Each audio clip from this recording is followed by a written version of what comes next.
امام بخاری کا نام سنا ہے نا؟ اللہ اکبر، رسول اللہ کی 6 لاکھ حدیثیں زبانی یاد تھی امام بخاری، اللہ اکبر۔ اور آج امام بخاری کی کتاب صحیح بخاری، اصح الکتب بعد کتاب اللہ، کتاب اللہ کے بعد سب سے صحیح کتاب بخاری شریف، آج دنیا اسے چومتی ہے، ختم بخاری ہوتا ہے، یہ امام بخاری کی جمع کرتا ہے۔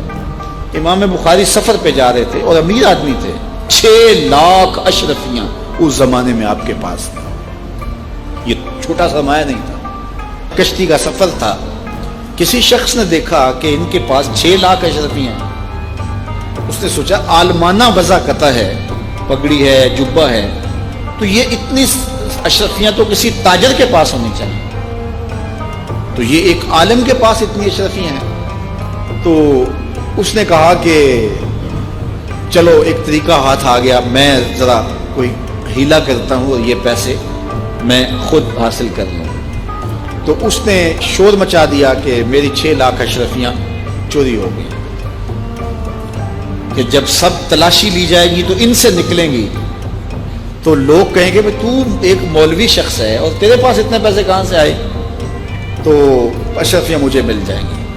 تو جب تلاشی شروع ہوئی تو امام بخاری کی تلاشی لی گئی تو ایک اشرفی بھی نہیں نکلی، کچھ بھی نہیں نکلا، سارا سامان ٹٹولا گیا، کچھ نہیں نکلا۔ خیر چلو، لوگوں نے اس کو کہا تو جھوٹا ہے، تو نے خام خواہ جو ہے وہ ایک مکر کیا ہے۔ وہ بھی بڑا پریشان تھا کہ اشرفیاں میں نے ان کے پاس دیکھی ہیں، گئی کدھر؟ خیر جب جہاز چلنے لگا تو آہستہ آہستہ امام صاحب کے قریب ہو گیا، امام بخاری سے پوچھنے لگا حضرت اشرفیاں تو تھیں آپ کے پاس، تو کدھر گئی؟ فرمایا جب تم نے الزام لگایا نا، اور مجھے پتہ ہے کہ تم نے الزام کیوں لگایا، میری وجہ دیکھ کے تم نے میرے سے ہتھیانا چاہا تھا، تو میں نے چپکے سے وہ اشرفیاں سمندر میں پھینک دی تھی۔ تو کہا حضرت اتنی زیادہ اشرفیاں اور سمندر میں پھینک دیں؟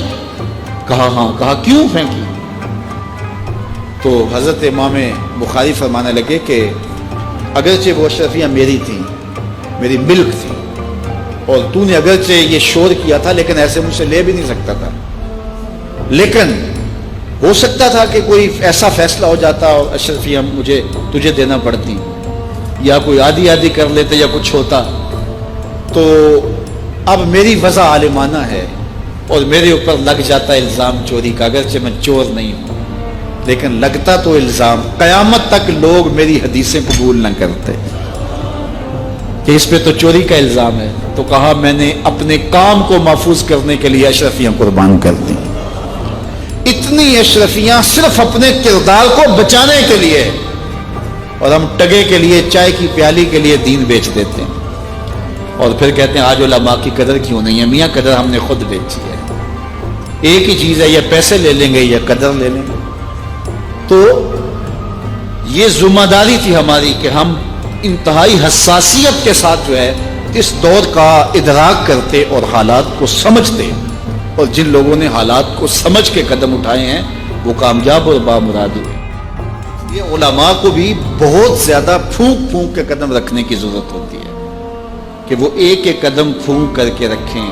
اعلیٰ حضرت نے کتنی خوبصورت بات کی تھی اپنے زمانے میں، آپ نے علماء کو جو نصیحتیں کی اس میں ایک نصیحت کی، آپ نے کہا علماء لوگ تمہیں دیکھ کے دین کے قریب ہوتے ہیں اور تمہیں دیکھ کے دور بھی ہو جاتے ہیں۔ کہا کہ اگر تم نے سنن غیر موقدہ کو چھوڑ دیا تو لوگ سنن موقدہ چھوڑ دیں گے، اور اگر تم نے سنن موقدہ کو چھوڑ دیا لوگ واجبات چھوڑ دیں گے، تم نے واجبات چھوڑ دیے تو لوگ فرائض چھوڑ دیں گے، اور اگر تم نے فرائض چھوڑ دیے تو لوگ کہیں دین نہ چھوڑ دیں۔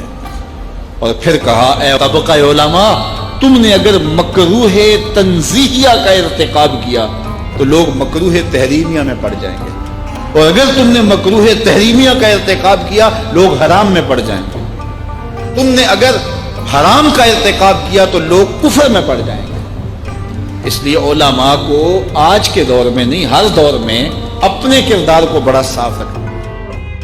یہ اولاد کے ساتھ ہمدردی نہیں ہے، ساری رات اولاد جاگتی رہے اور جب نماز کا وقت آ جائے تو ماں کہتی ہے بیٹے سو جا، اب تو اذان کا وقت ہو گیا، حالانکہ چاہیے تھا کہ اب تو اٹھ جا، اب اذان کا وقت ہو گیا، لیکن ماں اس وقت اگر سلا دے تو کیا یہ گوارا کرتی ہے کہ میرا بیٹا جہنم کی آگ میں جلے؟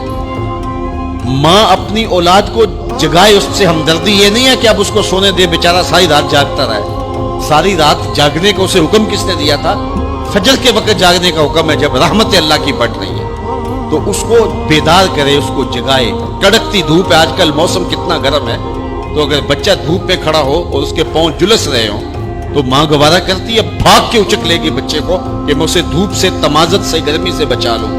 تو کیا حشر کی کڑکتی دھوپ میں بیٹا پسینے میں شرابور ہو اور وہ پسینہ آگ سے بھی زیادہ گرم ہو تو کوئی ماں یہ گوارا کرتی ہے؟ یقیناً نہیں کرتی۔ وہ نہیں کرتی تو اس کو اپنی اولاد کو 5 گانا نماز کا خوگر بنانا ہوگا۔ نماز کی توفیق اللہ سے مانگو۔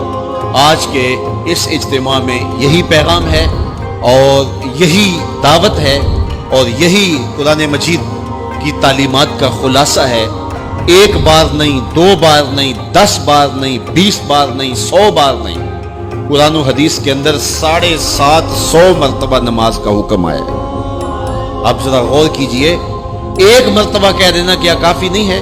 لیکن 750 مرتبہ تمہارے کریم رب نے تمہیں بار بار کہا ہے، تمہارے کریم رسول نے تمہیں بار بار کہا ہے کہ نماز پڑھو۔ تو اگر ہم اتنی بار سننے کے بعد بھی نماز نہیں پڑھیں گے تو پھر ہم کہاں کھڑے ہوں گے؟ اور دوسری بات ہے کہ اتنی تاکید کی گئی ہے، اتنی تاکید کی گئی ہے، تو یہ کتنا بڑا جرم تھا نماز کا ترک کرنا کہ بار بار کہا گیا ہے۔ جب آگے سامنے آگ جل رہی ہو اور کوئی دوڑ کے چھلانگ لگانا چاہ رہا ہو تو پھر ماں کی ممتا اتنی ہوتی ہے کہ اس کو 100 بار بھی روکنا پڑے تو بچے کو روکتی ہے، اس لیے وہ جانتی ہے کہ آگے آگ ہے، اور اگر میں اس کو نہ روک پائی تو سیدھا آگ میں چھلانگ لگائے۔ اللہ ماں سے بھی زیادہ پیار کرتا ہے، رسول اللہ ماں سے بھی زیادہ پیار کرتے ہیں، اس لیے 1 بار نہیں، 2 بار نہیں، 10 بار نہیں، 100 بار نہیں، 750 مرتبہ کہا کہ تمہاری نماز نہیں چھوٹنی چاہیے۔ رسول کریم صلی اللہ علیہ وسلم نے ارشاد فرمایا، اگر تم میں سے کسی شخص کے دروازے کے سامنے سے نہر گزرتی ہو اور وہ دن میں 5 مرتبہ وہاں سے غسل کرتا ہو، صحابہ مجھے بتاؤ اس کے بدن پہ کوئی میل کچیل رہے گا؟ تو صحابہ نے عرض کیا، اے اللہ کے رسول، اس کے بدن پہ کوئی میل کچیل نہیں رہ سکتا جو دن میں 5 مرتبہ غسل کرتا ہے۔ فرمایا یہ 5 نمازوں کی مثال ہے، جو 5 نمازیں پڑھتا ہے اس کے بدن پہ گناہوں کا میل نہیں رہتا ہے، اللہ اسے ستھرا کر دیتا ہے، اسے پاک کر دیتا ہے۔ ایک نماز سے لے کر دوسری نماز کا وقت، درمیان میں جتنا وقت ہے اس کے جتنے گناہ ہیں، دوسری نماز ان گناہوں کا کفارہ ہے۔ حضرت سلمان فارسی اور حضرت ابو عثمان سفر پہ جا رہے تھے، پت جھڑ کا موسم تھا، ایک درخت آیا جس کے پتے زرد ہو گئے تھے، تو حضرت سلمان فارسی نے شاخ پکڑی اور جھٹکا دیا، سارے پتے گر گئے۔ تو کہا، ابو عثمان تو نے مجھے پوچھا نہیں کہ یہ میں نے کیوں کیا ہے؟ حضرت ابو عثمان نے کہا، میں نے نہیں پوچھا، آپ بتائیں آپ نے ایسا کیوں کیا ہے؟ تو حضرت سلمان فارسی کہنے لگے، ایک دن میں رسول اللہ کے ساتھ تھا، سفر پہ تھا، ایسے ہی ایک درخت آیا جس کے پتے زرد ہو چکے تھے، حضور نے شاخ پکڑی، جنبش دی، جھٹکا دیا، پتے گر گئے۔ حضور نے مجھے دیکھا اور کہا، اے سلمان تو نے مجھے پوچھا نہیں کہ میں نے ایسا کیوں کیا؟ تو میں نے کہا، بندہ نواز آپ بتا دیں آپ نے ایسا کیوں فرمایا؟ فرمایا، سلمان جس طرح میں نے اس شاخ کو جنبش دی اور اس پر کوئی بھی پتا نہیں رہا، سارے گر گئے، جب بندہ نماز کے لیے کھڑا ہو جاتا ہے بدن کے سارے گناہ جڑ جاتے ہیں۔ اللہ کی توفیق سے میرا خیال ہے کہ آپ سارے لوگ نمازی ہوں گے، اور میری مائیں بہنیں اور بیٹیاں جو تشریف لائی ہیں انہیں بھی 5 گانا نماز کا شعور اور توفیق نصیب ہوگی۔ آج ہم یہاں سے عزم کر کے جانا ہے کہ ہمارے خاندان میں، ہمارے رشتہ داروں میں، ہماری اولادوں میں اگر بدقسمتی سے کوئی بے نمازی ہے تو آج عزم کر کے جائیں کہ وہ بے نمازی نہ رہے، اتنے زور سے تبلیغ کریں گے کہ وہ نماز پڑھنے پہ مجبور ہو جائیں۔ تو سونے سے قبل 5 انگلیاں بھی گن لو اور 5 نمازیں بھی گن لو۔ جو کہا گیا مجھے امید ہے کہ یقیناً یہ آپ کی روحوں تک اترا ہوگا، اور اگر بدقسمتی سے کوئی بے نمازی ہے تو آج کے بعد بے نمازی نہیں رہے گا۔ اور ہم اپنے ماحول میں اپنی اولاد سے اگر پیار کرتے ہیں، حقیقی پیار ہمیں، تو پھر ان کو 5 گانا نماز کا عادی بنانا ہوگا اور ان کی